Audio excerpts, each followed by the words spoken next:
Imaginons un instant une ville fortifiée, un peu style médiéval, tu vois? Ouais, avec les gros remparts en pierre et tout. C'est ça, les lourdes portes en bois massif, verrouillées à double tour. À l'intérieur, la richesse abonde, les rues sont super bien entretenues, les commerces tournent à plein régime. Le rêve, quoi. Grave. Et sur la place publique, le discours officiel, celui qu'on martèle tous les jours aux habitants, c'est de dire ces remparts géants sont absolument essentiels. C'est pour vous protéger des dangereux bandits, des charlatans, du chaos qui règne à l'extérieur. L'intention a l'air super noble, en fait. Bah oui, sur le papier, c'est noble. Mais, et c'est là que ça devient intéressant, si tu montes sur les remparts pour observer un peu comment ça se passe, tu réalises un truc profondément troublant. Ah ouais, genre quoi? Les gardes armés, en fait, ils regardent pas vers l'horizon pour repousser les voleurs. Ils sont tournés vers l'intérieur. Attends, ils regardent vers l'intérieur de la ville. Exactement. Leur boulot principal, c'est pas la sécurité. C'est de s'assurer que personne d'autre puisse entrer pour ouvrir une nouvelle écope et partager le trésor avec les maîtres déjà installés.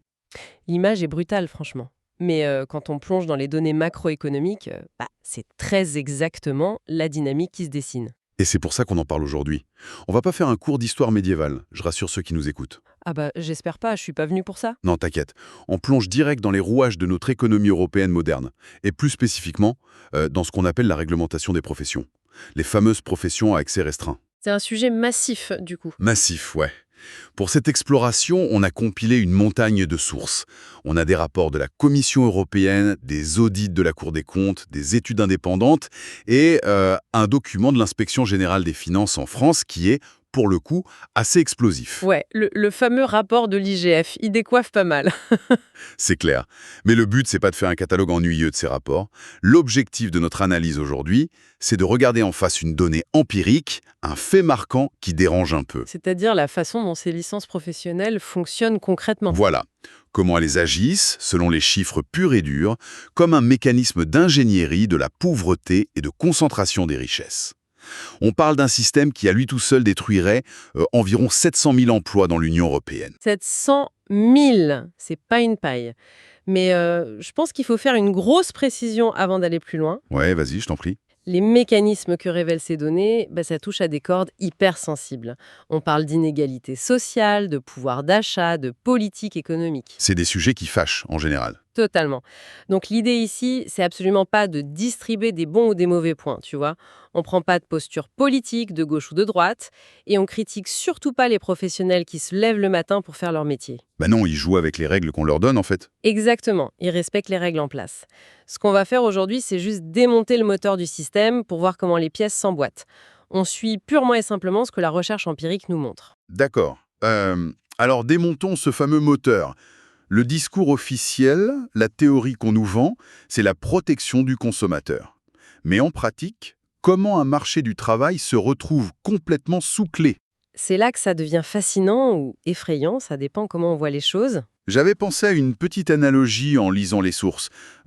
Imaginons une boîte de nuit très cotée. Ok, je te suis. Au début, le gouvernement, il installe un videur à l'entrée avec des consignes super simples. Vérifier l'âge, s'assurer que personne rentre avec une arme. Franchement, une sécurité de base hyper logique. Jusque-là, tout va bien. Ouais, mais au fil du temps, sous la pression des VIP qui sont déjà à l'intérieur et qui kiffent avoir de l'espace, les critères deviennent complètement délirants.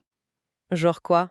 Soudainement, il faut porter un type de chaussures hyper précis, il faut connaître un mot de passe compliqué ou avoir fait 5 ans d'études sur l'histoire de la musique électro. C'est plus du tout pour la sécurité, en fait. Ah ouais, c'est juste pour que les habitués gardent toute la place sur la piste de danse. C'est exactement ça. Et les statistiques historiques, elles illustrent cette dérive de façon spectaculaire. Vas-y, donne-nous les chiffres pour voir. Si on regarde aux États-Unis dans les années 50, on estimait qu'à peine 4,5% des travailleurs avaient besoin d'une licence ou d'une autorisation de l'État pour bosser. 4,5%, donc vraiment une toute petite minorité. Voilà. Et aujourd'hui, pouf, on frôle les 29%. 29%. Mais c'est énorme. Et en Europe, on en est où? L'Europe, elle n'est pas en reste du tout. Dans l'Union européenne, on tourne autour de 22% de la population active. Ça représente combien de personnes concrètement? Ça fait à peu près 47 millions de travailleurs.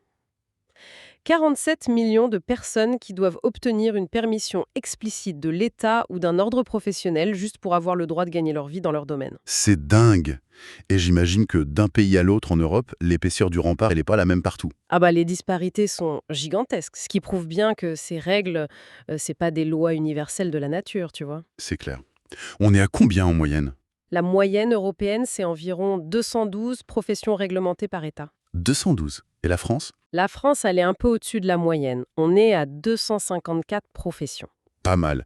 Mais il y a pire, non? J'ai cru voir un truc sur la Hongrie dans les sources. Ouais, la Hongrie, c'est le cas extrême. Ils ont érigé des barrières autour de 415 professions différentes. 415. Mais il doit y avoir des métiers dont on soupçonne même pas l'existence dans cette liste. C'est pas possible. Franchement, sûrement. Mais concrètement, comment ils s'y prennent pour fermer la porte? Parce que c'est pas un vrai videur physique à l'entrée d'un club, tu vois. Il y a une mécanique légale derrière tout ça. Ouais, le verrouillage, il s'opère généralement par une combinaison de 3 outils bien spécifiques. Ok, c'est quoi le premier? Le premier, c'est le fameux numerus clausus. Ça, c'est l'outil le plus direct. C'est-à-dire? En gros, l'État ou l'ordre professionnel fixe un quota arbitraire. Tant d'étudiants par an, tant de diplômés ou tant d'installations autorisées sur un territoire. Et ça bouge pas même si la demande explose. Bah non, c'est ça le truc. Peu importe si la population vieillit ou si tout le monde a soudainement besoin de ce service, le nombre d'élus reste bloqué. Ah ouais, super rigide. C'est quoi le deuxième outil? C'est l'affiliation obligatoire à un ordre professionnel. Pour bosser, tu es obligé de payer des cotisations et tu dois te soumettre à un conseil d'administration. Un conseil qui est composé de qui? Bah, de tes propres concurrents, en fait. Ah ouais, sympa l'ambiance. Tes concurrents décident si tu peux bosser. Exactement. Et enfin, t'as l'arme absolue, les droits exclusifs d'exercice. Le monopole légal, quoi. C'est ça. La loi décrète que tel acte ultra précis, il peut être facturé uniquement par telle profession et personne d'autre. Si tu combines ces 3 filtres, bah, tu contrôles artificiellement l'offre de travail. Attends, je vais me faire l'avocat du diable une seconde. Vas-y.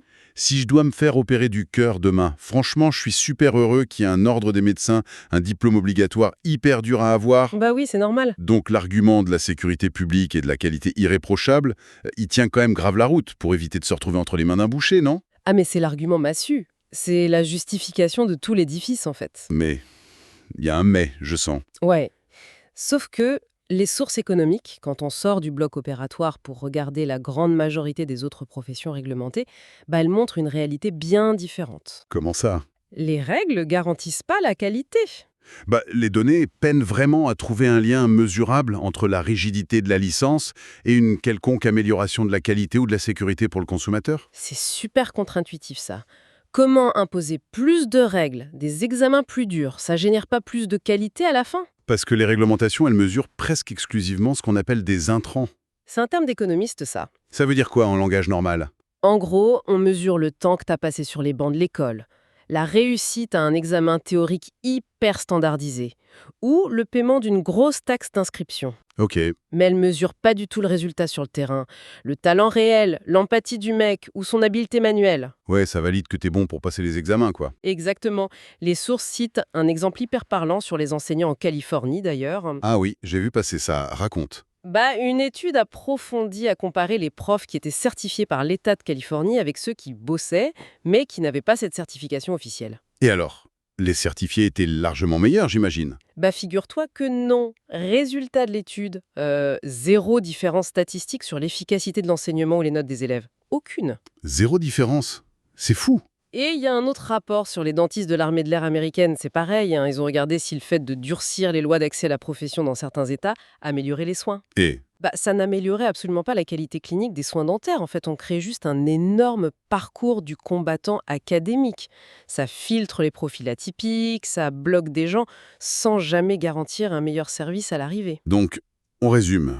On a une offre qui est artificiellement restreinte par des quotas et des diplômes, et ces diplômes garantissent même pas toujours une qualité supérieure. C'est le constat, ouais. Mais du coup, si la demande des consommateurs, elle, reste la même, ou même si elle augmente, la conséquence mathématique sur les prix, elle doit être brutale. Ah bah c'est la loi de l'offre et de la demande. Si l'offre est bloquée, les prix explosent. Ça me rappelle direct cette métaphore frappante dans les analyses, tu sais, l'histoire de la Cadillac contre la Chevrolet. Ah ouais, super métaphore celle-là. Bah ouais, imaginons du jour au lendemain une loi qui interdit de vendre autre chose que des Cadillacs super équipés, blindés, hors de prix. Et l'État dit, C'est pour votre sécurité routière, les gars. La conséquence, c'est que plus personne peut s'acheter de voiture. C'est ça. Une immense partie de la population, elle va juste devoir rentrer à pied. Parce que tout le monde n'a pas besoin, et surtout n'a pas les moyens, de se payer une Cadillac de luxe juste pour faire 3 km en ville pour aller chercher le pain. C'est clair. Parfois, une petite Chevrolet modeste, pas chère, fiable, c'est exactement ce qu'il te faut. Cette analogie, elle résume parfaitement l'effet pervers du système. En imposant des standards de luxe à toutes les strates de service, on crée ce que les rapports appellent une taxe régressive. Une taxe régressive? Ouais, c'est un impôt complètement invisible, mais qui frappe beaucoup plus durement les ménages à bas revenus. Parce qu'ils sont exclus du marché. Exactement. Et la contrepartie de cette exclusion, de cette taxe, c'est l'explosion des tarifs facturés par les quelques professionnels qui ont eu le droit de rentrer. Les économistes parlent d'une prime de salaire, en fait. Une prime de salaire générée uniquement par la licence. Exactement. Et ça se chiffre à combien, ce truc? On parle de quoi? De 50 balles en plus à la fin du mois? Non, c'est beaucoup plus massif que ça. Les données mondiales montrent une prime moyenne autour de 4%. Par rapport à un travailleur non licencié qui aurait un profil équivalent. 4%. Ok, c'est déjà pas mal. Ouais, mais ça, c'est juste la moyenne globale. Si on regarde dans les professions les plus jalousement gardées, cette espèce de rente de situation, elle peut faire bondir les revenus de 15 à 19%. 19% juste parce que t'as le bon bout de papier. Ouais. Et si tu veux vraiment voir la mécanique à l'œuvre de façon spectaculaire, il faut se pencher sur le fameux rapport de l'Inspection générale des finances en France. Ah, on y vient. Franchement, j'ai vu les tableaux de l'IGF, j'ai dû relire les chiffres 3 fois pour y croire. Ils sont hallucinants. On parle de niveau de rentabilité qui ferait passer les plus gros géants de la tech pour des assos à but non lucratif, quoi. C'est vertigineux, c'est le mot. L'IGF, ils ont analysé les marges nettes de certaines professions du droit, tu vois, comme les greffiers des tribunaux de commerce. Ouais, les greffiers. Et le rapport montre qu'en 2010, pour 100 € facturés aux clients, le bénéfice net, et on parle bien de bénéfice une fois toutes les charges payées, les locaux, les salaires, il s'élevait à 44 €. Attends, une marge nette de 44%. 44%. Et ça générait un revenu médian de plus de 29 000 € net par mois pour ces professionnels. 29 000 € net par mois en 2010. Mais c'est délirant. Et c'est pas les seuls. Les huissiers de justice, ils affichaient des marges similaires, autour de 43 € de bénéfices nets pour 100 € facturés. Mais comment un truc pareil est mathématiquement possible dans une économie de marché? Je veux dire, même un entrepreneur génial qui invente un produit révolutionnaire, qui prend des risques financiers de dingo, il dépasse rarement les 15 ou 20% de marge nette. Et là, on parle de tâches qui sont, sans manquer de respect, souvent assez administratives, non? Mais l'explication, elle est simple en fait. C'est justement parce qu'on n'est pas du tout dans une économie de marché. Ah oui, la forteresse. Le mécanisme financier derrière ces chiffres de malades, il s'explique par l'absence totale de risque entrepreneurial. Ces professionnels, ils bénéficient d'un monopole absolu, un monopole garanti par l'État. Et leurs tarifs, ils peuvent les fixer comme ils veulent. Souvent, les tarifs sont dictés par la loi. Donc, la concurrence, elle est carrément illégale. Tu peux pas avoir un mec qui arrive et qui dit « moi, je le fais pour 2 fois moins cher ». C'est dingue. C'est l'illustration parfaite de ce que les économistes appellent l'effet Robin des Bois à l'envers. Voler aux pauvres pour donner aux riches. C'est exactement ça. Le système aspire la richesse de la population générale, y compris des classes moyennes et populaires, qui sont obligées de payer pour ces services, pour la transférer direct vers une minorité. Les données soulignent d'ailleurs que c'est principalement les 10% des ménages les plus riches qui accaparent ces rentes de monopole. C'est un transfert de richesse géant, en fait. Et le pire, c'est que pendant que cette petite minorité encaisse des marges de 44%, l'impact sur les gens en bas, ceux qui peuvent plus se payer la fameuse Cadillac de notre métaphore, il est dramatique. Totalement. C'est pas juste un petit concept économique abstrait qu'on discute dans un salon, tu vois. Non. Si tu penses aux frais énormes pour un acte juridique obligatoire, ou pire, à des soins non remboursés, ça bloque des vies. Les conséquences, elles sont physiques.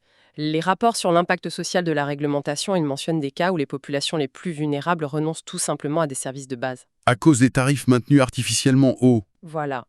Et le cas le plus marquant et franchement le plus glaçant, qui est cité par les chercheurs, c'est dans le domaine des soins dentaires. Ah oui, j'ai lu ça, c'est l'horreur. On parle d'individus qui sont tellement exclus financièrement du système de soins réglementé qu'ils en arrivent à tenter de s'arracher eux-mêmes une dent malade. Avec des outils de bricolage. Dans leur garage, quoi. C'est le Moyen-Âge. C'est la face sombre de cette fameuse restriction de l'offre. Quand tu mets la barrière trop haute, il y a toute une partie de la société qui tombe dans le marché noir ou carrément dans le désespoir. On voit très bien comment les consommateurs sont écrasés. Mais il y a un autre versant à ce problème. Et c'est peut-être le plus révoltant quand on épluche les sources. Tu penses à l'impact sur l'emploi? Ouais, l'impact sur ceux qui cherchent du travail. Parce que, bon, si ces secteurs sont aussi rentables, logiquement, plein de gens aimeraient y entrer. Mais on a vu que la porte est fermée à double tour. Verrouillé de l'intérieur. Et il y a un concept juridique qu'on trouve dans les rapports qui, à lui tout seul, pulvérise complètement l'argument de la sécurité publique. Ah, la clause du grand-père. Voilà, la fameuse clause du grand-père ou clause d'antériorité. Ça, c'est juste lunaire. Faut vraiment qu'on explique ce que c'est. Vas-y, je te laisse faire. C'est vrai que c'est le talon d'Achille de leur justification officielle. Imagine que l'État ou un gros lobby décide soudainement que pour faire tel métier qu'on faisait très bien avant, il faut désormais un nouveau diplôme super complexe. Il faut passer des examens ultra stricts et payer une licence qui coûte un bras. Officiellement, c'est pour protéger le public, hein. Bien sûr. Mais là, la loi prévoit systématiquement une petite exception magique pour les professionnels qui sont déjà en activité. On dit qu'ils sont grand-périsés. On leur donne la nouvelle licence automatiquement, sans rien leur demander? C'est ça, exact. Mais du coup, si ces nouvelles règles, c'était vraiment une question de vie ou de mort, si c'était vraiment pour la sécurité absolue du public, pourquoi ceux qui ont rédigé la loi n'ont pas, eux aussi, approuvé leurs compétences en passant l'examen? La réponse est dans la question, hein. Grave. Cette petite exemption, elle prouve noir sur blanc que l'objectif principal de la nouvelle licence, c'est pas d'élever soudainement le niveau sanitaire du métier. C'est quoi alors? C'est de dresser une grande échelle que les nouveaux arrivants pourront tout simplement pas grimper. C'est une mesure de protection des revenus pour les initiés. C'est tout. Et le truc dramatique, c'est que les premières victimes de ces barrières à l'entrée, ce sont les populations marginalisées. Ouais, l'impact social est dévastateur.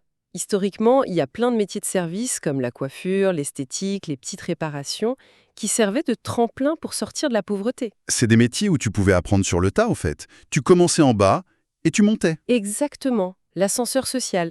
Mais aujourd'hui, en exigeant parfois des centaines d'heures de formation non rémunérées juste pour avoir le droit de toucher des ciseaux ou une clé à molette, on chasse purement et simplement les personnes peu qualifiées du marché du travail légal. Le rapport fait aussi un focus terrifiant sur les anciens détenus, d'ailleurs. C'est vrai. En leur interdisant l'accès à des dizaines de professions sous licence, et parfois même quand leur casier a strictement rien à voir avec le métier visé, tu vois, on leur ferme totalement la porte de la réinsertion. C'est littéralement une machine à fabriquer de la récidive. Sans le moindre doute. Et si on parle d'exclusion, les données les plus accablantes, elles se trouvent dans les statistiques sur l'intégration des migrants. Ah ouais, le fameux déficit de représentation. Les chiffres sont durs là-dessus. La recherche met en évidence ce qu'ils appellent une pénalité de licence massive. Concrètement, si tu regardes les migrants, ils ont une représentation inférieure de 15% dans les professions réglementées, par rapport aux travailleurs nés dans le pays. À niveau de compétences égales, bien sûr. Toujours à niveau de compétences équivalent, oui. 15% de déficit, c'est énorme. Mais il y a un autre chiffre, un peu plus technique dans les sources, concernant ceux qui arrivent quand même à passer le filtre. Le rapport dit, je cite, « La prime salariale pour un migrant qui obtient la licence est de 10,3 points log, contre 4 points pour un natif. » Ouais, les fameux points log. Attends, pause. Des points log? Ouais. Pour ceux d'entre nous qui n'ont pas fait un master en économétrie, ça veut dire quoi concrètement quand on garde une fiche de paie? Ok, on va traduire. C'est une mesure statistique, en fait, qui indique un écart de pourcentage très net. Ok, vas-y, explique-nous ça simplement. Pour faire simple, le travailleur natif qui obtient sa licence, lui, il voit son salaire augmenter d'environ 4% grâce au verrouillage dont on parlait. Ok, la petite prime classique. Voilà. Mais le migrant qui, par un miracle absolu, parvient à obtenir cette exacte même licence, lui, il voit son salaire bondir d'une valeur équivalente à plus de 10%. Attends, pourquoi un tel écart? Je veux dire, s'ils font le même métier, avec la même licence au final, pourquoi le migrant gagne-t-il autant en proportion quand il réussit? Parce que ce gros chiffre de 10%, il trahit l'intensité complètement délirante du processus de filtrage, le fameux screening. Ah, d'accord. Ça veut dire que le parcours d'obstacles est tellement pire pour lui? Mais tellement. Pour qu'un travailleur né à l'étranger franchisse le grand mur de la licence, être un bon professionnel techniquement, ça suffit absolument pas. Il doit survivre à une course d'obstacles bureaucratiques épuisante. C'est quoi comme obstacle? Il faut faire traduire des syllabus entiers de la fac, prouver des équivalences devant des commissions super tatillonnes, s'adapter à des codes culturels locaux qui sont écrits nulle part. Ça prend un temps fou, non? C'est très long. En France, par exemple, la simple reconnaissance d'un diplôme, même s'il vient d'un autre pays de l'Union européenne, ça peut prendre 6 à 12 mois à cause des lenteurs administratives. Et pendant ces mois-là, le mec peut pas exercer. Il peut pas gagner sa vie. Zéro. Donc ceux qui survivent à ce filtre de malade, c'est pas juste des bons professionnels. C'est des individus qui ont une persévérance, un capital humain et une résilience exceptionnelle. C'est des gladiateurs, quoi. C'est ça. Le bond salarial énorme de 10%, il montre qu'on a filtré des survivants de la bureaucratie extrême. C'est ouf. Si on reprend notre boîte de nuit du début, hein, le videur, il regarde même plus tes chaussures. Il te donne un formulaire de 40 pages, dans une langue archaïque, il te demande les diplômes de tes arrière-grands-parents, et il te fait attendre 1 an sous la pluie, dans le froid, juste pour voir si tu vas craquer et abandonner. C'est exactement l'idée, ouais. Mais alors, une grosse question s'impose. Si ce système, on vient de le voir, détruit 700 000 emplois en Europe, s'il crée des monopoles avec des marges indécentes, s'il exclut les pauvres, s'il bloque les ex-détenus et les migrants, La liste est longue. ouais, comment est-ce que c'est possible que ça continue? Comment un tel système se maintient pépère dans des démocraties modernes sans que tous les citoyens descendent dans la rue avec des fourches? C'est là que les sources sociologiques du dossier, elles apportent une grille de lecture vraiment fascinante. Le maintien de cette forteresse, il s'explique par un concept que les chercheurs nomment la troisième face du pouvoir. La troisième phase du pouvoir, ok, ça claque un peu comme titre de film. C'est aussi ce qu'on appelle la capture réglementaire culturelle. D'accord. Alors, avant de parler de la troisième, c'est quoi les 2 premières faces, juste pour qu'on comprenne bien la différence? Très juste. La première phase du pouvoir, c'est le lobbying basique, direct et visible. Le truc classique, quoi. Voilà. Un ordre professionnel paye des avocats en costard pour aller au Parlement et faire voter une loi qui va l'arranger. C'est une bataille qui se voit. Ok. Et la deuxième face? La deuxième phase, c'est le contrôle de l'agenda. Les lobbies utilisent leur influence en coulisses pour s'assurer que le sujet de la déréglementation ou de l'ouverture du marché, il soit tout simplement jamais mis à l'ordre du jour d'une commission. Ah ouais, on étouffe le débat dans l'œuf avant même qu'il commence. Exactement. Si on n'en parle pas, on réforme pas. Et la troisième face alors? Celle qui rend cette fameuse forteresse indestructible. La troisième phase, c'est la plus puissante. C'est la capacité à coloniser les esprits. C'est le pouvoir de façonner ce que la société entière considère comme étant l'intérêt public. Waouh! Genre, influencer ce qu'on croit être bien ou mal? C'est ça. Les ordres professionnels et les lobbies, ils sont parvenus à créer un consensus culturel absolu au fil des décennies. Ils ont convaincu la population, les journalistes, les politiciens que la réglementation ultra stricte, c'est l'ordre naturel des choses. Et comment ils font ça? Ils financent des études. Ils se positionnent sans cesse dans les médias comme les seuls garants de l'éthique, les seuls gardiens du temple de leur métier. Résultat, la croyance selon laquelle plus de diplômes obligatoires égale plus de sécurité, c'est devenu une vérité indiscutable pour le grand public. En gros, ils ont gagné la bataille culturelle avant même qu'on monte sur le ring. Mais totalement. Si demain, un élu, je sais pas, il propose de supprimer la licence obligatoire pour certaines tâches administratives super simples ou des services de base, on va juste le traiter de fou. On va dire qu'il met la santé ou la sécurité des gens en danger. C'est incroyable. Le citoyen normal, qui pourtant paye le prix fort tous les mois à cause de cette taxe invisible, c'est lui-même qui défend les barreaux de sa prison économique parce qu'on lui a fait croire que c'était un bouclier. Le coup de maître de ces institutions, c'est vraiment d'avoir rendu le rempart invisible en persuadant ceux qui sont à l'extérieur que la porte fermée est là pour leur bien. C'est cette troisième phase du pouvoir qui paralyse toute tentative de réforme systémique en Europe. Donc on touche jamais au cœur du réacteur? Jamais. On fait des petites réformes à la marge, on change une virgule dans un texte, mais on remet jamais en question le principe même du monopole légal. C'est une analyse redoutable, franchement. Si on prend un peu de recul pour récapituler tout ce que cette tonne de données nous apprend aujourd'hui, l'expansion des professions réglementées en Europe, c'est définitivement pas un petit détail administratif ennuyeux caché à la page 40 d'un recueil de lois. Ah, ça non. C'est une véritable forteresse économique qui redessine notre société. Les chiffres nous disent noir sur blanc que ça détruit 700 000 emplois potentiels à l'échelle du continent. Ça fonctionne comme une taxe régressive, hyper injuste, qui écrase le pouvoir d'achat des classes populaires. Et tout ça, ça confisque la richesse pour la concentrer entre les mains de quelques initiés bien à l'abri de toute concurrence. Et de coût global de cette architecture, il faut bien comprendre que c'est pas qu'une ligne dans un bilan comptable. C'est l'histoire d'un immense gâchis de capital humain, tu vois. Ouais, des vies impactées. Le migrant surqualifié qui finit livreur de repas à cause de délais bureaucratiques absurdes. Le jeune de banlieue qui n'a pas de réseau et à qui on interdit d'ouvrir un petit salon de service sans un diplôme théorique qui sert à rien.